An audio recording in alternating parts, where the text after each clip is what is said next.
Hello everyone, welcome reloaders. Here we're going to do a review of the Lee Loadall. Right now I have it set up for 9mm. I'll go through, do some demonstrations, tell you what I think, what I've thought about it. Now I've had this thing for, a good amount of time, probably around 3 years or so. So I'll go through and tell you what some pros and cons, what I think about it, what have I had to do. This compared to how I think it would compare to other brands like Dillion, RCBS, Hornady. There, will give you a general look at it. You put the brass in these tubes there, comes down, and then it'll filter through the all the progressions here. Now I'm going to kind of assume that you know what a progressive press does, kind of how it works. But so I'll just go into more of the final details, specifically with this one. First of all, this one is a lot cheaper than the rest, by like at least a couple $100. Can't remember how much I paid for it, but I think you can get this for like $200, something like that. There's a lot of moving parts. Some of the parts aren't super quality, but they work well enough for the application. So obviously the one pro is the cost of it. Way cheaper than all the rest. The dies is way cheap, the plates way cheaper, accessories way cheaper than everything else. You got to keep that in mind. With this thing, I mean, it works. There's no question about that. I've loaded thousands of rounds through it. It works. It works good.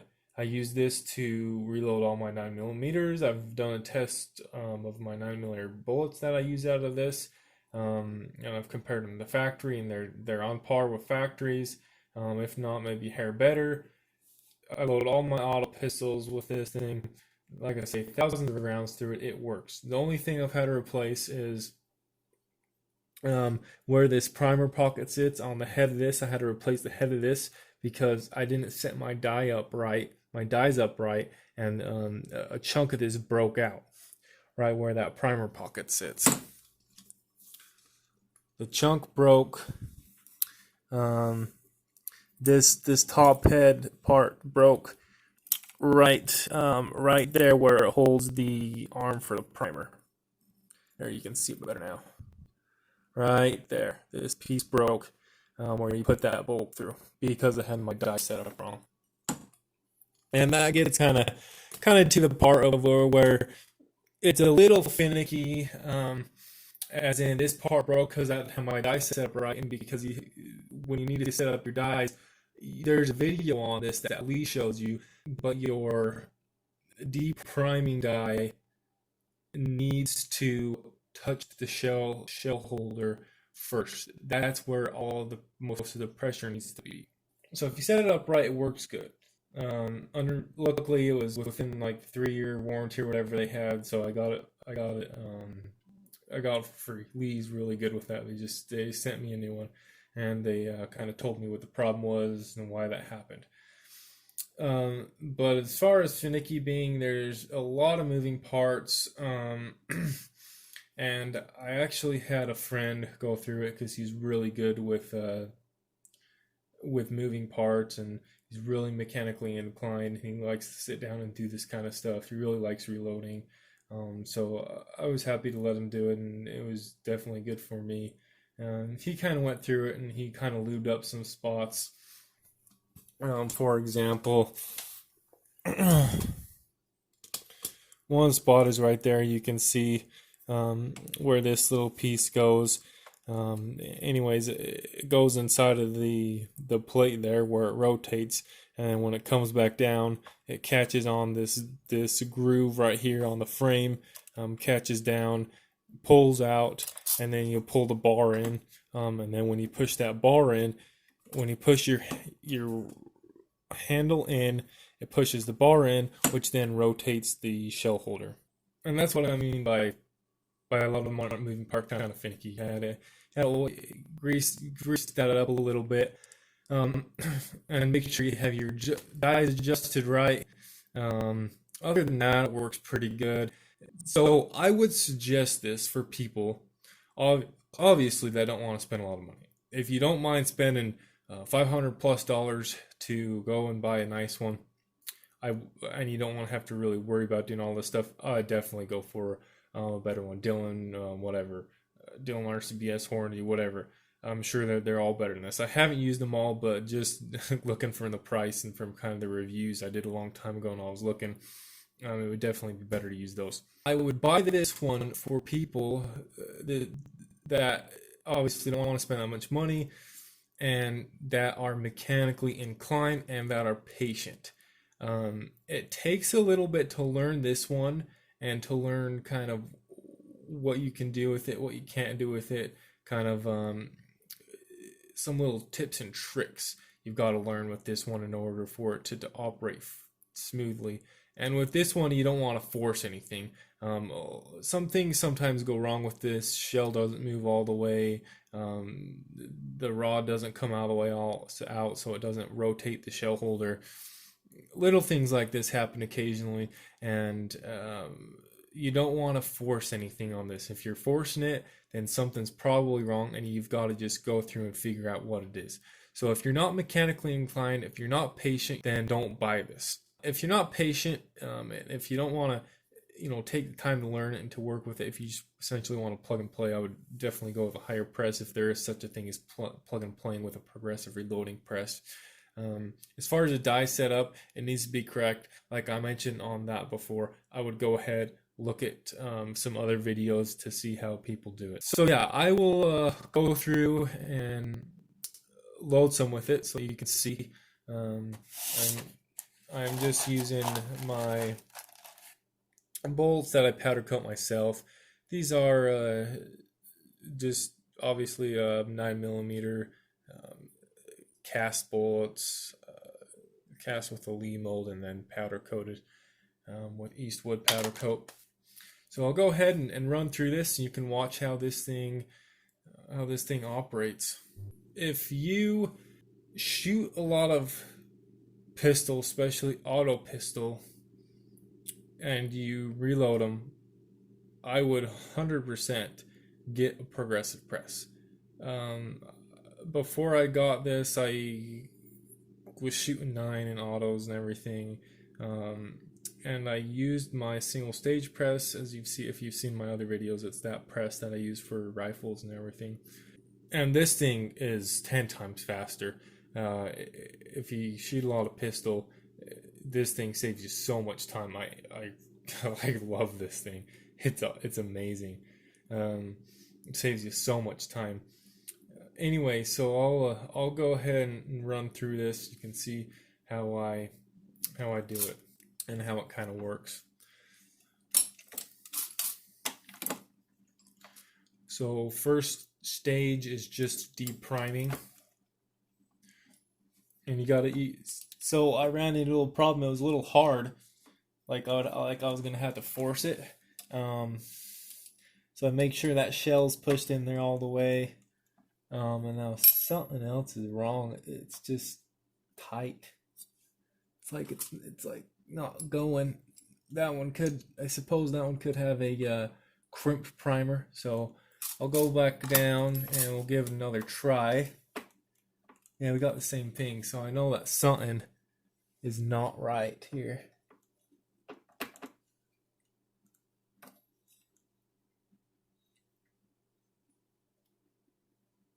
Okay, and there we go. This little piece that holds the shell in tight, it was out, so that's why it was causing it to be hard. So that's what I mean. As I talked about before, there's a bunch of little moving parts on here and stuff that you put in and out. And if something's off, if you force it, you could break something. So if there's any excess force, then I would just go and look at everything and see what's wrong. I wouldn't force it. I've made that mistake before. Fortunately, I didn't cause too much damage. All right, so there you go. We got one in the primer now. And then we've got another one that was put into the prime.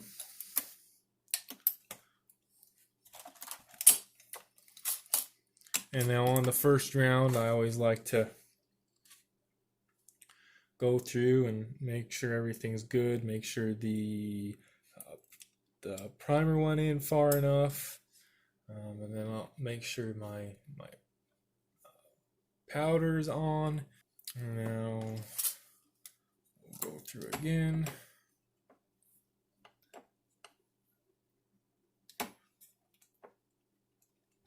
Again, something just does not feel right. So I'm going through and I'm checking to make sure all my dies are lined up right.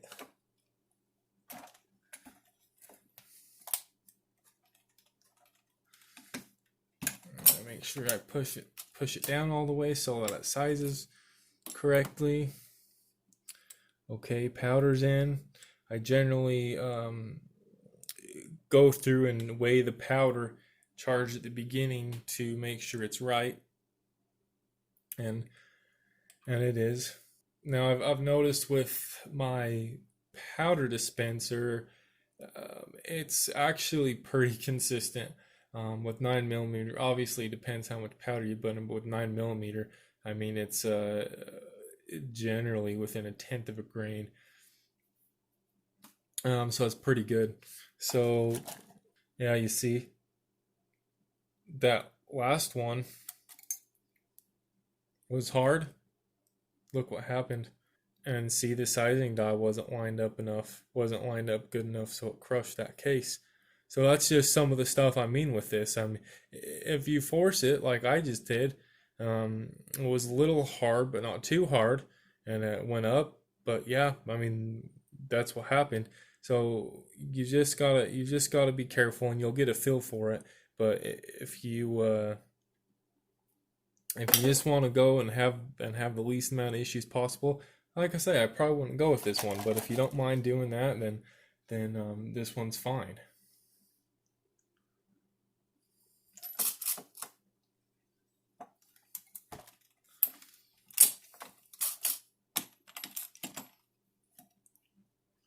And then, yeah, like I say, for the first few, I just like to check everything, make sure the primer's seating right. Now, that's one thing that I've kind of been bugged about, is sometimes the primer feeder set, or whatever you want to call it, it's not the most consistent. You got to kind of really dial it in order to get it right, and that's kind of like a weak point on it. So you definitely want to make sure that you're not putting too much pressure on that thing. You'll do what I did, and you'll break it. You'll have to get a new one. And then we've got it going into the factory crimp die. And it comes out. And as far as overall length consistency, it's been pretty good for me. It's not like the same every single time, but it's been pretty good. Good enough for me. So, and then what you should have is a right here over on the other side. I'm not doing too many today. You just put in a container here. It comes with it, and then it just spits them out into that container. I'm just gonna put the container on the floor, and hopefully they find their way in there. All right, so I'll go through a few more for you. But as you can see, this, compared to a single stage, especially now that we've got all 5 on there, oh my gosh, it is so much faster. I absolutely love it. Every time you pull the handle, you get a new bullet, obviously. And I'm going slow now. I've already had everything's all adjusted for 9mm, but I do like to just go through after it's been a bit, or after I put in the die plate there. I just like to go through and make sure that everything's right in line with my load that I want.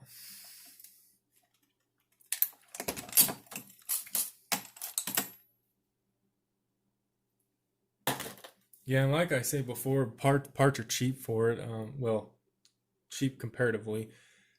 So you've got this little plate thing for your dies. So if you got multiple calibers, all you have to do is set the dies up once, get a few of these plates here, set your dies up once, and then put that plate in there, tighten it in, and you're good to go. Here's what I'm talking about. That's what's in there. This is for my 45 ACP, but all the dies are all set up, so all I have to do is put this thing in there and get it so that it's aligned properly, and that's it. Everything should be adjusted. So if I switch to when I switch to 45, I'll go through and just put this in, twist it down there, make sure powder's good, make sure overall link's good, make sure crimp seam's good, and then I just go to town. So it's a lot easier. You don't have to switch them all out and adjust them. Now, if you have any questions, anything I didn't cover, feel free to leave a comment, and I'll get around to answering it. You know, help you out, or to make a video that covers that. So. And sometimes, you know, some brass needs to be sized or what a little bit more than others. You will feel some variation in the press as far as pressure you have to put down on the ram, but if it's super hard, you know, like I've been saying this whole time, you kind of just want to go through, make sure everything's right before you force it and break something. So I mean, as you can see, it's really fast. Every time I pull down that handle, we get a new one, and I'm going slow here, not going super fast. I just like to take my time, make sure everything's good, measure a couple of them, make sure overall length's still good, just double check everything. One thing you got to watch out for on these progressive presses, no matter what one you get, is you got to make sure your primer's good. On this one, sometimes it clogs up. You got to just tap it. You gotta make sure. I always look down there, make sure I've got primers. You want to keep on top of your powder. I think the instruction manual on this says you don't want to let it go down past a quarter. I think it's because it doesn't measure as accurately past the quarter. So you want to make sure to keep that up. I've gone through and looked at it, and it's almost gone. And I've also gone through, been loading, getting a lot done, and noticed that my primers were out. And then I was like, oh crap, how long has that been going on for? So it's something that you definitely need to pay attention to.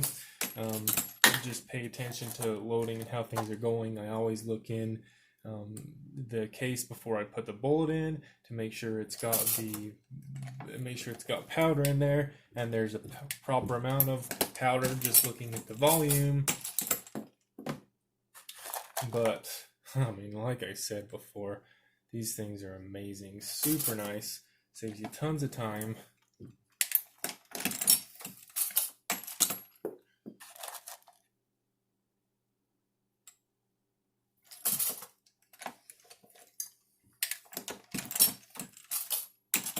Anyway, I hope you enjoyed it. Hopefully this was helpful for you. Like I said before, if you have any questions, please feel free to leave a comment. I'll try to answer your question or do another video answering your question. But please subscribe. Make sure to click that bell for notifications, so when I post a new video, you'll be able to see that and watch it. And please give this video a like if you enjoyed it, and I will see you next time. Over and out.